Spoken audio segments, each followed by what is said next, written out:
Caros irmãos e irmãs, o Evangelho de hoje nos indica que Jesus vive uma presença diferente e inspiradora no contexto social e religioso do seu tempo.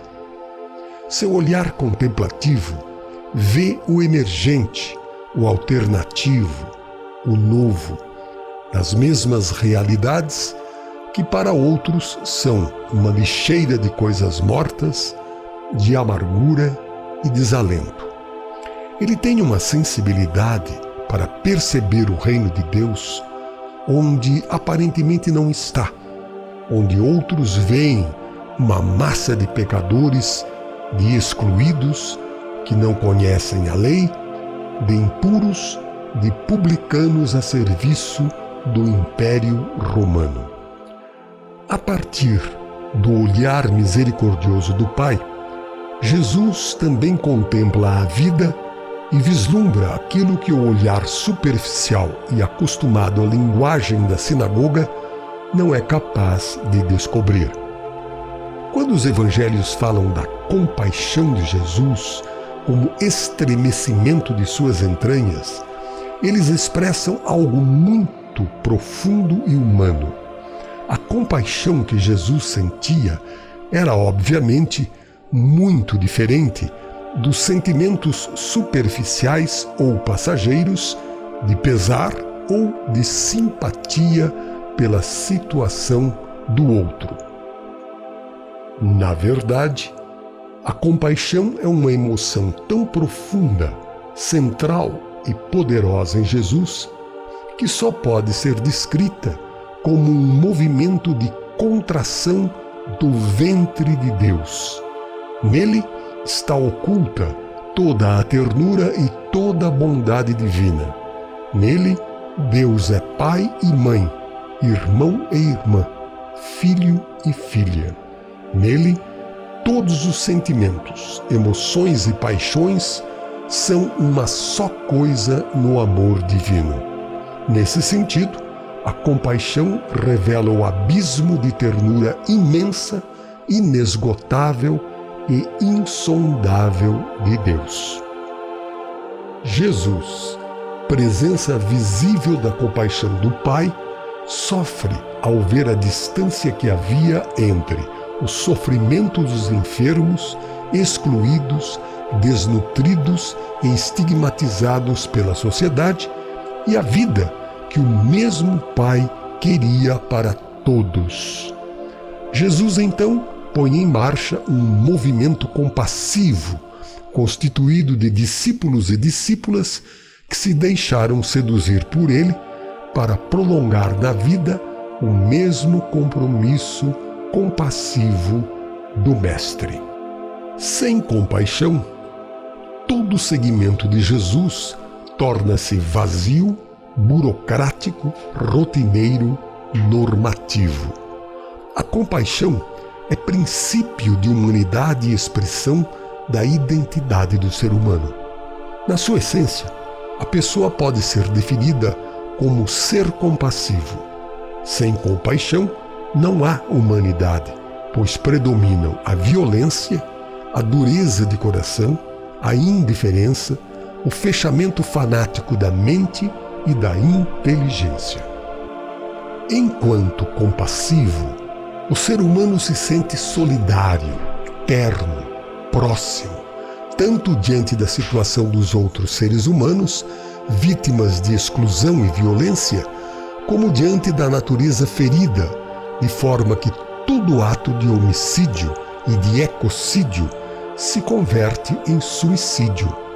Matar a outra pessoa ou destruir a natureza é matar-se ou destruir-se a si mesmo. Sem compaixão, o ser humano se torna lobo solitário, que se guia pela lei da selva.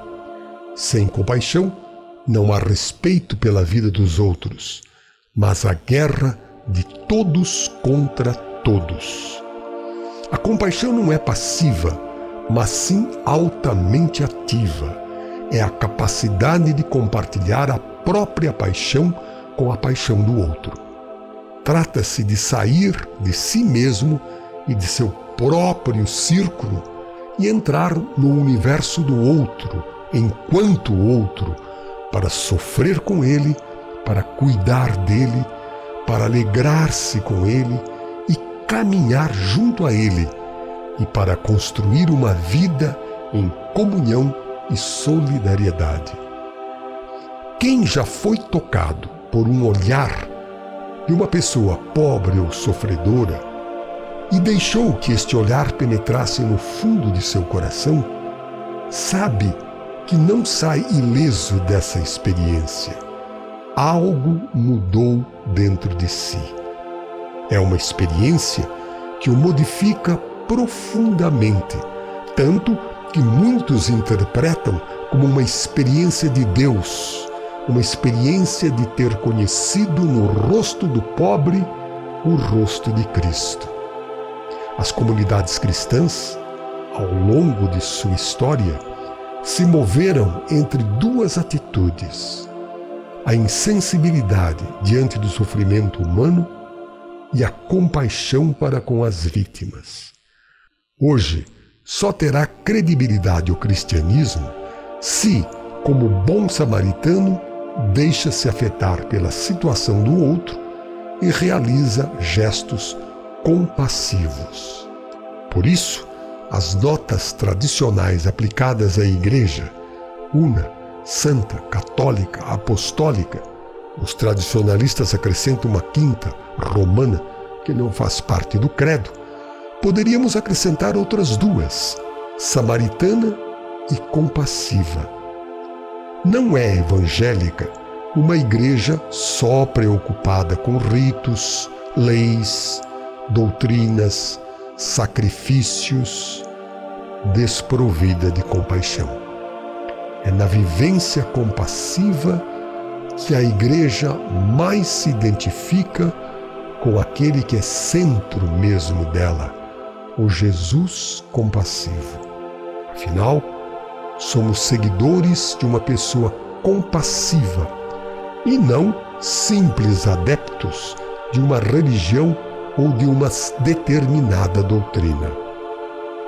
E que é a igreja, senão a grande comunidade, constituída de pequenas comunidades, seduzidas por esta compaixão ousada de Jesus?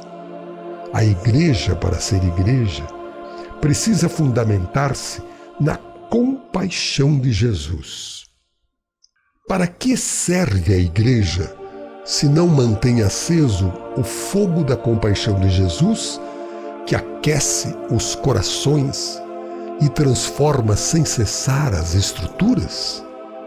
Jesus não estabeleceu nenhum sistema de dogmas, normas e ritos. Não é o fundador de uma religião, mas de um movimento vivo, ativado pela compaixão e animado por uma esperança sempre nova, renovadora da vida.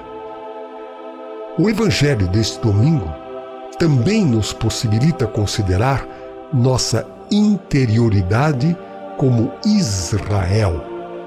Jesus nos envia às ovelhas perdidas de nosso interior, afetos, desejos, sentimentos, paixões, feridas, fracassos, traumas. Reordenar a vida interior, evangelizar nossas profundezas para que sejamos presenças compassivas. A discreta presença do nosso mestre interior nos move a acolher nosso potencial de ternura, de cuidado e de resistência diante de todas aquelas situações e forças que desintegram a vida e nos dividem por dentro. Então, nossa interioridade evangelizada fará emergir a força compassiva que estava reprimida. Só poderemos ser compassivos na relação com os outros quando formos compassivos com nossa própria história de vida.